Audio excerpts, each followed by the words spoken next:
थोड्याशा गोल, थोड्याशा वाकड्या तिकड्या अशा मी भाकऱ्या तयार केल्यात. तर मी बोलली चला तुम्हाला दाखवते. आता मी मोजून मापात अगदी पीठ घेऊन 4 गोळ्यांचं पीठ घेतलं आहे आणि ते मस्तपैकी मळलं आहे. मी ह्याच्यात मी थंडच पाणी वापरते, काय काय जण गरम वगैरे वापरतात.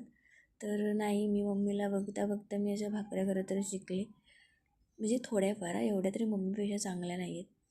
तर मी पहिला गोळा केला आणि त्याला असं गोल असा आकार दिला आहे. मला असं वाटतं की असा आकार दिल्यावर अशा जराशा तरी गोल होतील माझ्या भाकऱ्या, म्हणून मी असं करते. मग खाली पीठ घेतलं आणि भाकरी थापत गेली.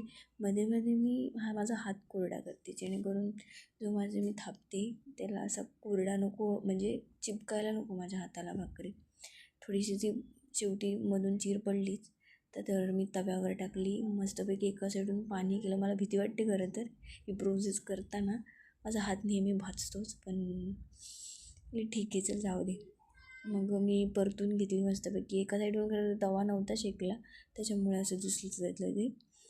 तर मी आता ती भाकरी हे करता शेकवता ही सेकंड मी टाकले म्हणजे थापायला घेतली आणि पलटत होती. खरं तर जमत नव्हतं इकडनं तिकडनं असं, आणि त्यात व्हिडिओ आणि मोबाईल इकडे करायला, तर अशी तयार केली मी भाकरी.